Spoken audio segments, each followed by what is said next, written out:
Mom left me a locked trunk while my brothers took $16 million. What I found inside changed everything. My mother kept that trunk locked for 39 years. When she died last month, my brothers divided up her $16 million jewelry collection while I stood there watching. Scarlett gets the trunk, Vincent announced with that familiar smirk. Mother specifically said so. They laughed as they walked out with their fortune. But when I finally broke open that worthless old trunk, I found something that made their millions look like pocket change. A stack of letters, all addressed to me, all unopened. The first line of the top letter made my legs give out. Dear Scarlett, if you're reading this, Isabella is dead, and it's finally time you learned the truth. You were stolen from us when you were 4 years old. My name is Scarlett Whitmore, or at least that's what I've believed for 43 years. I teach art at Lincoln Elementary School in Connecticut, where kids call me Miss Scarlett and parents thank me for having patience with their messy finger paintings. It's not the life my mother wanted for me. But then again, nothing I did ever measured up to her expectations. Growing up in the Whitmore family was like being cast in a play where everyone knew their roles except me. My mother, Isabella Whitmore, built a luxury fashion empire from scratch, or so she told everyone at those endless charity galas. She'd stand there in her designer gowns dripping in diamonds, telling the story of how she started with one small boutique and built it into a chain worth millions. My brothers, Vincent and Cole, were her perfect supporting actors. Vincent, 3 years older than me, became a corporate lawyer who could negotiate deals that would make sharks weep. Cole, 4 years younger, turned into a business strategist whose investment portfolios were featured in every major financial magazine. And then there was me, Scarlett, the daughter who preferred teaching kids to paint sunflowers over learning the family business. The one who'd rather spend Saturday mornings at school art fairs than at the country club. The disappointment. My father, Thomas, died when I was 16. Heart attack at his office, calculator in hand, working on quarterly reports even on a Sunday. He was a quiet man who seemed to shrink a little more each year, as if life with Isabella was slowly erasing him. After he died, my uncle Benjamin stepped in as the family patriarch. Benjamin Crawford, my mother's brother, was everything my father wasn't. Loud, commanding, the kind of man who entered a room like he owned it, which he usually did. The trunk had been in my mother's walk-in closet since before I could remember. It sat against the back wall, this old leather thing with brass corners turned green with age. As a kid, I was fascinated by it. What kind of treasure did Mother keep locked away? When I was 9, I asked her about it while she was sorting through her jewelry for a gala. What's in the trunk, Mother? She turned to me with that cold look that could freeze July. That's not for you to worry about, Scarlett. Some things are better left alone. Growing up in the Whitmore mansion in Westchester County was like living in a museum where I was the only exhibit that didn't belong.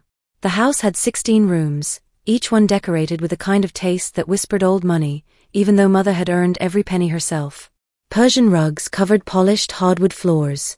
Original oil paintings hung on walls painted in shades of cream and gold. Every piece of furniture had a pedigree, a story, a reason for being there. Everything except me. My earliest memory is from when I was 7, sitting at our massive dining table while Mother coached Vivian through her French vocabulary. Excellence is not optional in this family, Mother said, her perfectly manicured nails tapping the mahogany.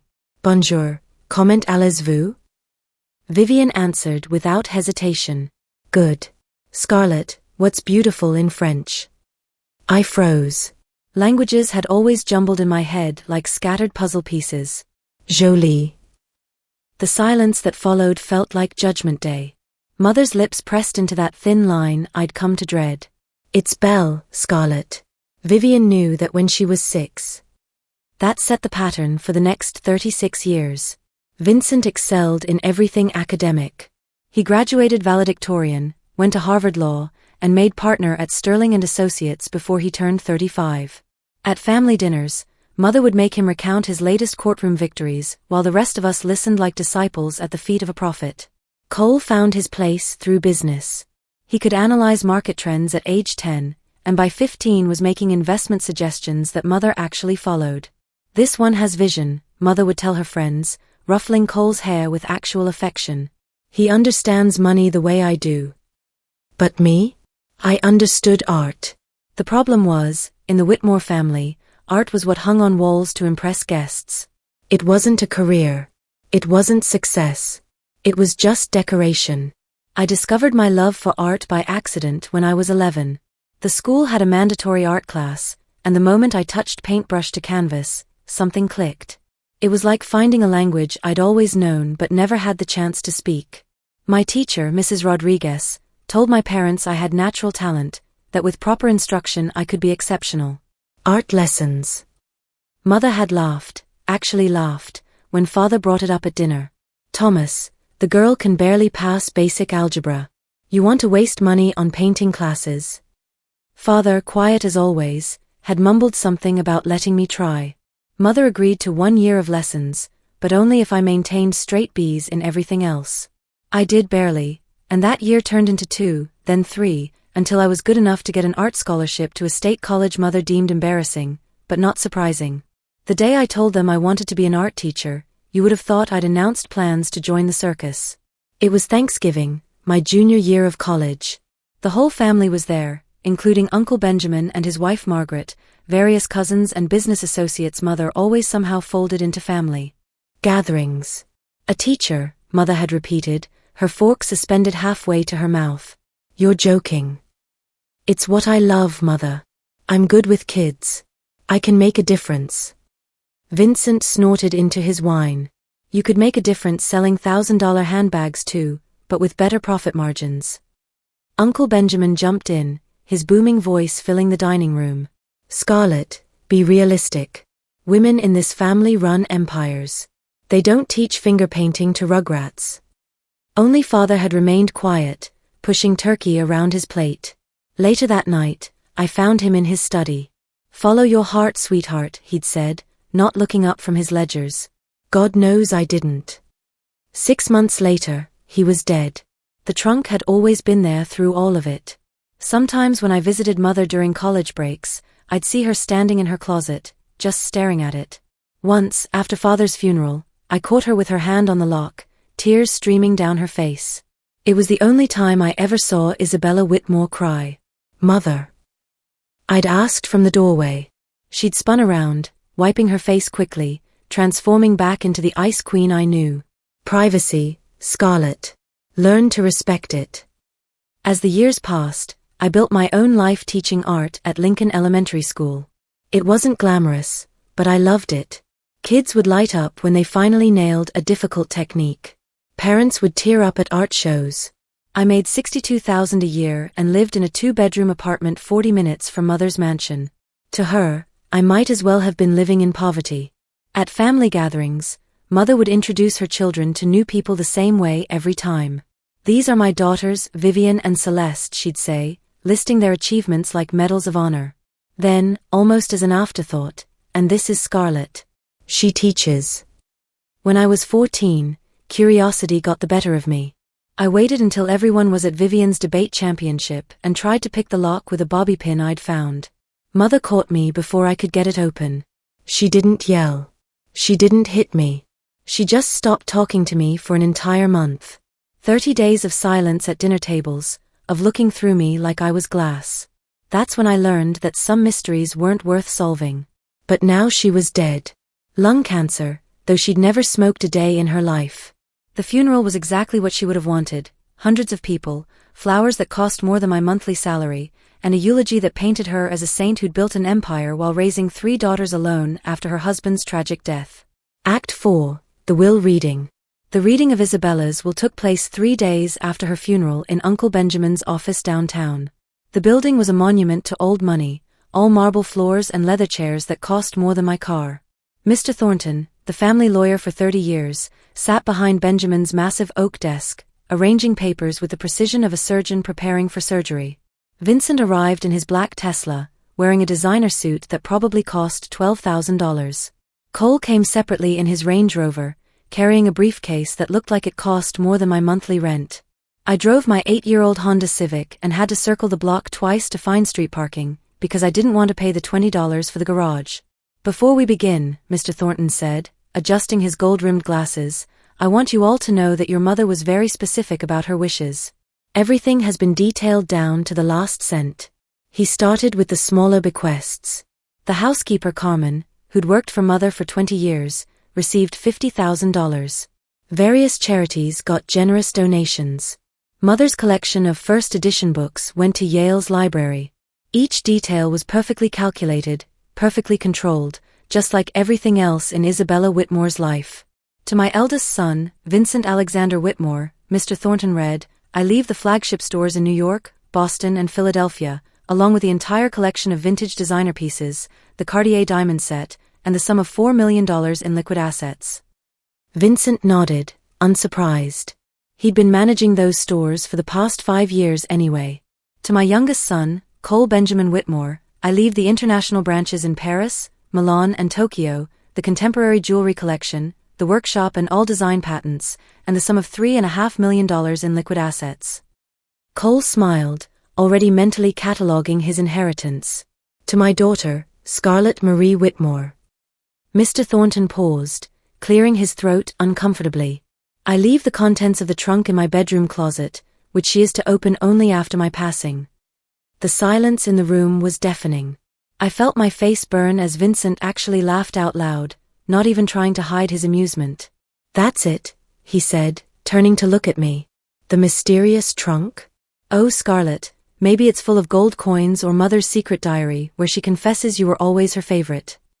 "Vincent," Uncle Benjamin said sharply, but he was fighting a smirk himself. Cole at least had the decency to look uncomfortable. "Maybe there's something valuable inside, Scarlett.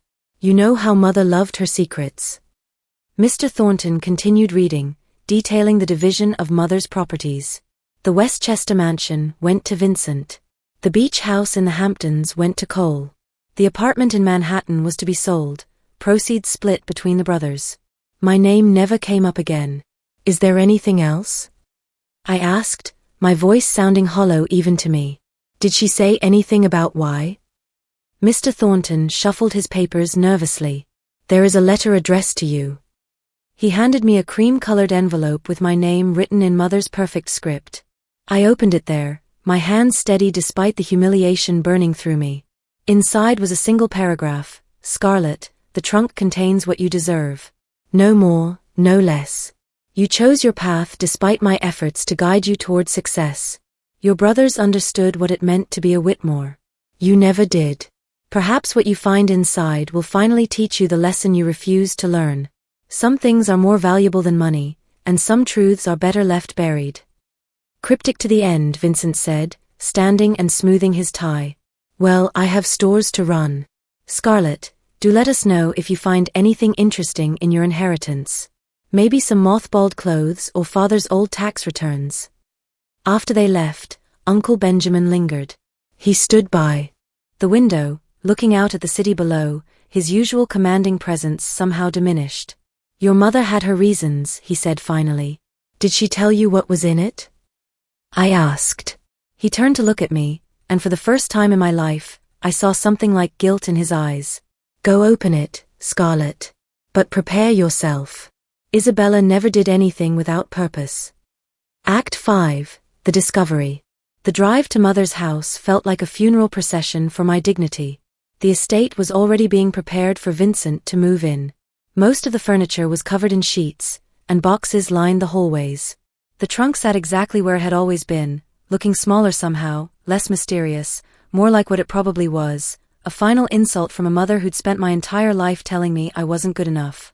I grabbed a crowbar from the garage, my hands shaking with decades of suppressed rage. 39 years of making me feel worthless, I said to the empty room. "And this is your final joke." The lock broke with a satisfying crack that echoed through Mother's empty bedroom.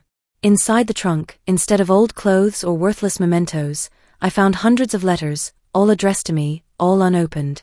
They were organized by year in neat bundles tied with string, starting from when I was 4 years old. The return address on every single one read, L and J Martinez, 2847 Maple Drive, Riverside. I sat down hard on the floor, my legs suddenly unable to hold me. The first bundle was labeled age 4 to 5 in someone else's handwriting, not Mother's. My hands trembled as I pulled out the oldest letter, postmarked just 2 weeks after my 4th birthday. The envelope was yellowed with age but perfectly preserved.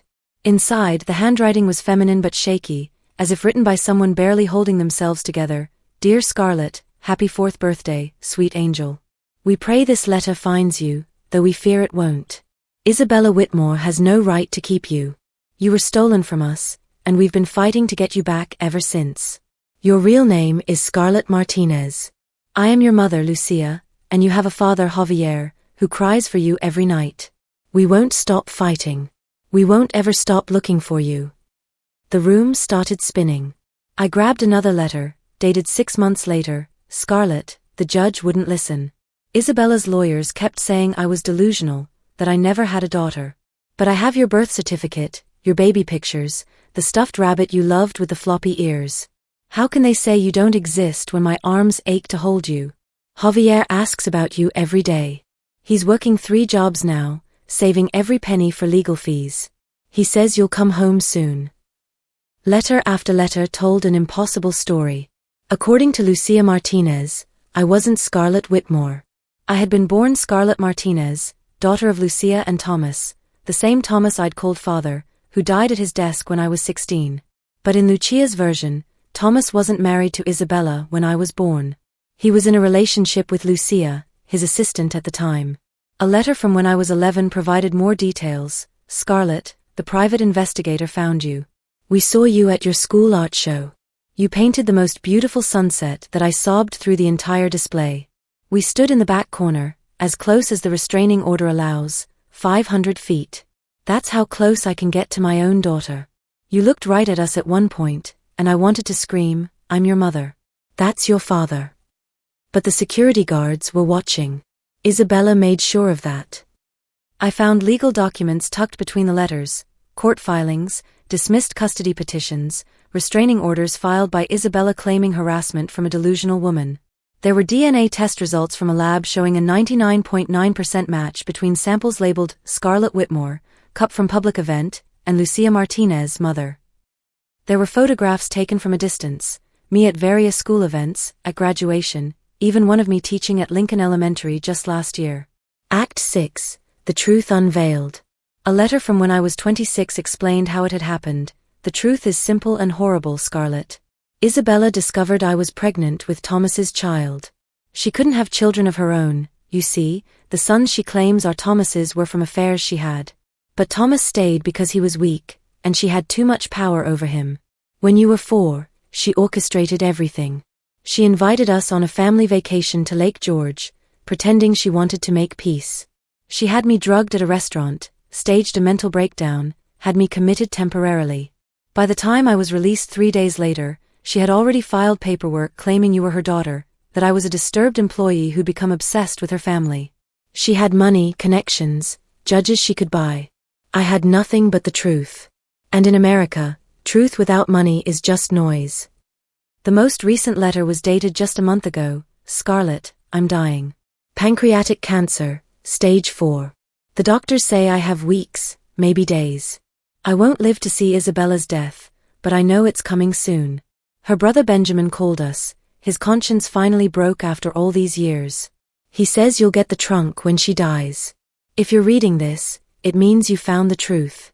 Your father Javier never remarried, never had other children.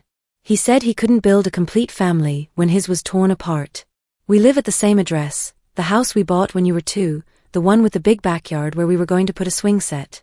Please, if there's any part of you that wonders about us, come home.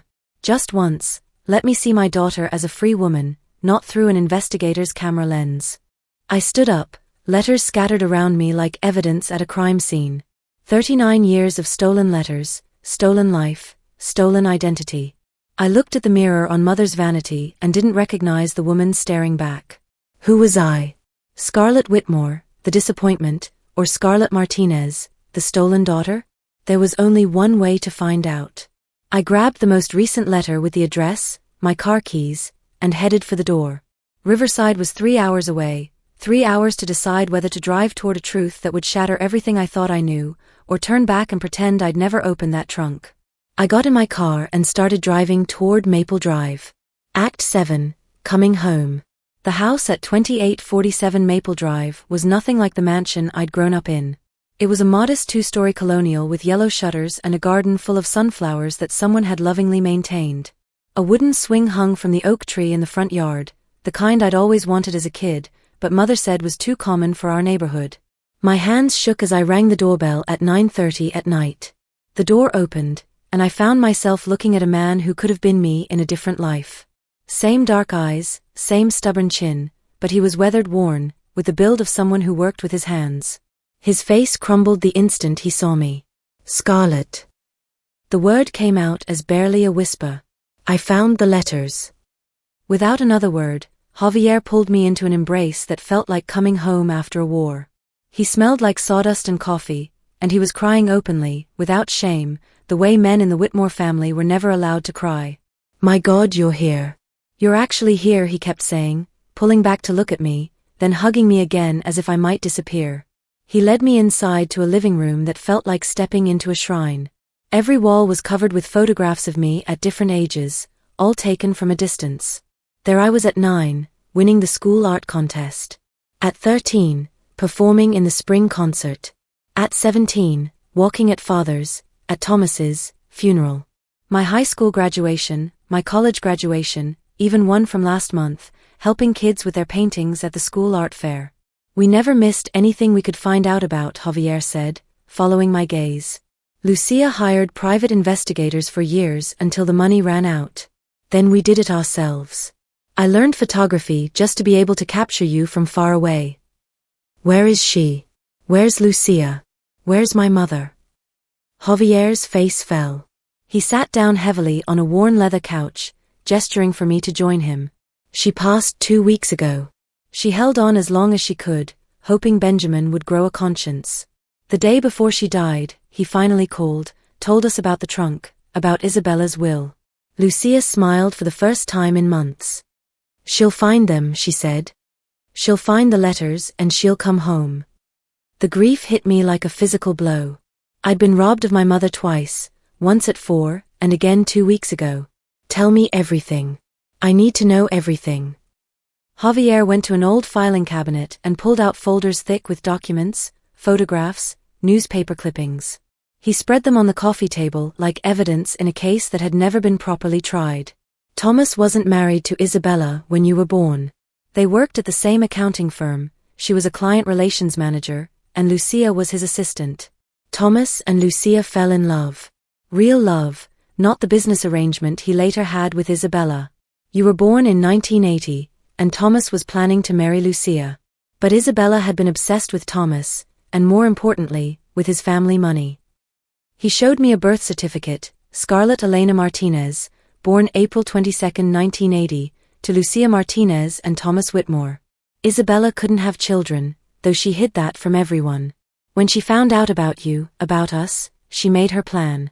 She befriended Lucia, pretended to accept the situation. She even offered to help Thomas tell his family about us. That vacation to Lake George was supposed to be where everyone would meet and accept us as family. Javier pulled out a police report from 1984. Instead, she had Lucia drugged at dinner. While Lucia was unconscious, Isabella took you. She had already prepared forged adoption papers, birth certificates claiming you were hers, everything. When Lucia woke up in the hospital 3 days later, Isabella had filed a restraining order, claiming Lucia was a disturbed former employee who'd become obsessed with her daughter. "But the DNA tests," I said, holding up one of the documents from the trunk. "We did 7 of them over the years. Every time we tried to use them in court, Isabella's lawyers would claim contamination, lab error, fraud. She had judges in her pocket. We were nobody. She was Isabella Whitmore, building her fashion empire, friend to senators and governors." The next morning, Uncle Benjamin showed up at the house on Maple Drive. He looked older than his 72 years, wearing guilt like a heavy coat he couldn't take off. Javier opened the door but didn't invite him in, making Benjamin speak from the doorstep like the stranger he really was. "I know you hate me," Benjamin began, his usual commanding voice reduced to something broken. "I helped her do it. I thought I was protecting the family name, protecting Thomas from scandal. I vouched for her lies. I testified that you'd always been her daughter. I watched you grow up knowing the truth, and I said nothing. You watched her treat me like garbage for 39 years, I said, stepping beside Javier. You knew I had a real mother desperately trying to reach me, and you said nothing. I started sending money, Benjamin said weakly. Blood money, Javier spat. 500 here, 1,000 there. You think that fixed anything? Our daughter was stolen, and Lucia died of a broken heart that took 39 years to finally stop beating. Benjamin pulled out a thick envelope from his coat. This is everything. My sworn affidavit about what really happened. Documents I kept. Recordings I made of Isabella admitting to it when she was on morphine near the end. It's enough to destroy her legacy, to prove the truth, maybe even to overturn the will. I took the envelope, feeling its weight. Why now? Because Lucia called me a month ago. She was dying, and she didn't beg for herself. She begged me to make sure you learned the truth. She said she could die in peace if she knew you'd finally come home, even if she wasn't here to see it. I couldn't live with myself if I didn't honor that request. The legal battle that followed made headlines in every major newspaper. Fashion heiress built empire on kidnapped child and stolen fortune. Vincent and Cole initially tried to fight, hiring the best lawyers money could buy. But when Benjamin's testimony became public, when the DNA tests were verified, when the forged documents were exposed, their resistance crumbled. The fashion empire dissolved within 6 months. Every store, every piece, every asset was liquidated. The courts awarded me everything as Thomas's only biological heir and as compensation for 39 years of false imprisonment. $16 million, they said, though no amount could buy back the decades I'd lost. I gave Vincent and Cole each $1 million. They weren't to blame for Isabella's crimes, even if they'd benefited from them. They were victims too, in their way, raised by a woman incapable of real love.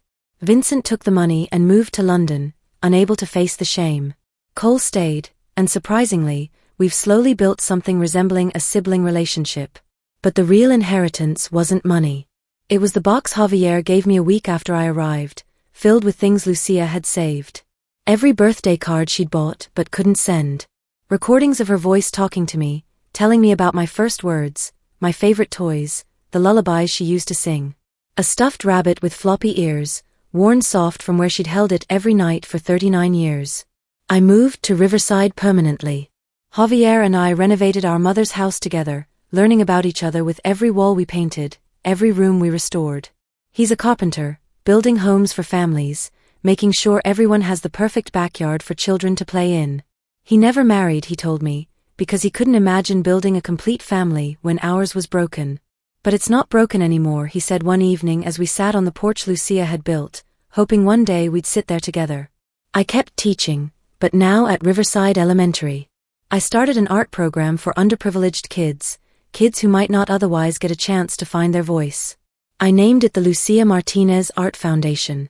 Every art show, I tell the audience it's named after my mother, a woman who never stopped fighting for what she loved. 6 months after the truth came out, I stood between 2 graves. On my left, Isabella Whitmore's elaborate marble monument, already beginning to weather as fewer and fewer people came to visit. On my right, Lucia Martinez's simple headstone that now read, "Beloved Mother, never stopped fighting, finally won."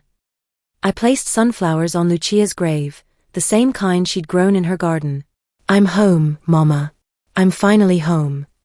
Some prisons are made of bars. Others are made of lies we're told, so often we believe them. I spent 39 years as Scarlett Whitmore, the disappointing daughter who could never measure up. But I was always Scarlett Martinez, the stolen child who was loved beyond measure, fought for every single day, and never forgotten. My real mother gave me something Isabella never could, proof that I was worth fighting for. The trunk that was meant to be one final cruelty became my salvation. Isabella thought she was leaving me worthless old letters.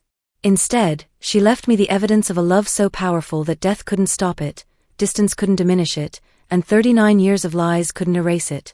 $16 million in fashion couldn't buy what was in that trunk. The truth. And the truth, it turns out, is priceless. The greatest inheritance isn't always money or property. Sometimes it's discovering who you really are, where you really came from, and that somewhere in this world, someone loved you with a kind of love that never gives up. My mother, my real mother, taught me that. And now every day I wake up in the house where I was meant to grow up, with the father I was meant to grow alongside, living the truth I was always meant to know. I was never a disappointment. I was just lost. And now, finally, I'm found.